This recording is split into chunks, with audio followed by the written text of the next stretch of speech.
छोटा बंदर, बड़ा ख्वाब। रात का वक्त था। कमरे में मध्यम सा चिराग जल रहा था।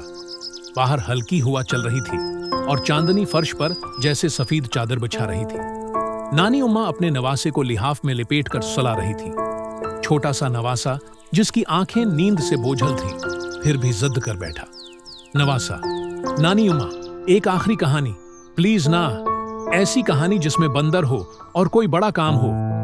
नानी ने मुस्कुराकर उसके माथे पर प्यार से हाथ फेरा और आहिस्ता से बोली, नानी, अच्छा बाबू सुनो, ये कहानी एक छोटे बंदर की है, लेकिन उसका ख्वाब बहुत बड़ा था। वो ख्वाब जिसने पूरे जंगल को जगा दिया। कहानी शुरू होती है। कहीं एक घने जंगल में एक मशहूर स्कूल था, जंगल स्कूल। लेकिन ये स्कूल सिर्फ उन जानवरों के बच्चों के लिए था जो ताकतूर और अमीर थे। शेर, हाथी, ज़राफ़ा और ज़ेब्रा। गरीब जानवरों के बच्चों को इसके दरवाजे से भी अंदर जाने की इजाजत न थी। एक दिन एक छोटा बंदर चंपू स्कूल गया। आंखों में चमक लिए, ख्वाब लिए। प्रिंसिपल फाकिसी ने उसे बाहर निकाल दिया। फाकिसी, ये अगर पढ़ गया तो जंगल के सब जानवर सवाल करने लगेंगे। हमें अपना राज बचाना है। चंपू मायूस हुआ, लेकिन हारा नहीं।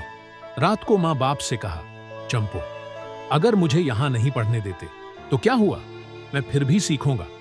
माँ बाप ने आंसू भरे दिल से उसे एक दौर पहाड़ पर भेज दिया, जहां उस्ताद हकीम काकू रहते थे। एक बूढ़ा दाना कुछ हुआ। काकू ने उसे इल्म, सवाल, सियासत, तारीख सब कुछ सिखाया। कुछ महीनों बाद चंपू वापस आया, एक नया अज़्म लेकर।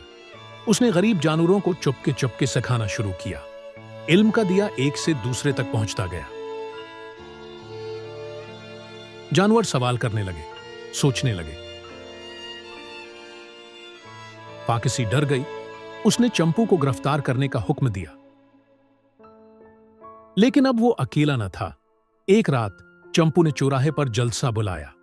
चंपू, दुहाड़ते हुए, हमें कमजोर इसलिए रखा गया कि हम सवाल न करें, लेकिन अब हम जान चुके हैं, इल्म हमारा हक है, इंसाफ हमारा हक है। हजारों जानवर उसके साथ खड़े हो गए। फाकिसी के हुक्म पर हाथी आगे बढ़ा, मगर उसके सामने भी भालू, न्यूला, हरन खड़े हो गए। जंगल में शोर मच गया। इल्म के खिलाफ ताकत की लड़ाई शुरू हुई। आखिरकार फाकिसी और उसके साथी शिकस्त खा गए। वो जंगल छोड़कर चले गए। चंपू ने पहला आजाद इल्म घर खोला, जहां हर जानवर, छोटा, बड़ा, अमीर, गरीब, सब साथ पढ़ते। कहानी खत्म। वापस नानी और नवासा। नानी ने आहिस्ता से कहानी खत्म की और नवासे के चेहरे को देखा। उसकी आंखें बंद थीं, लेकिन चेहरे पर सुकून और सोच की लहर थी। नानी झुककर बोली, नानी, तो मेरे लाल, बताओ, तुम्हें उस कहानी से क्या समझ आई? नवासा आहिस्ता से बोला, नवासा, कि अगर हम सीखेंगे तो हम बदलेंगे। इल्म से कोई नहीं रोक सकता, नानी उम्मा, चाहे वो बंदर हो या इंसान।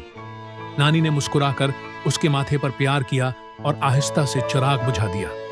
सिबक, इल्म वो रोशनी है जो अंधेरे को जला देती है। अगर कोई तुम्हें इल्म से रोके तो समझ लो वो तुम्हारा हक छीन रहा है।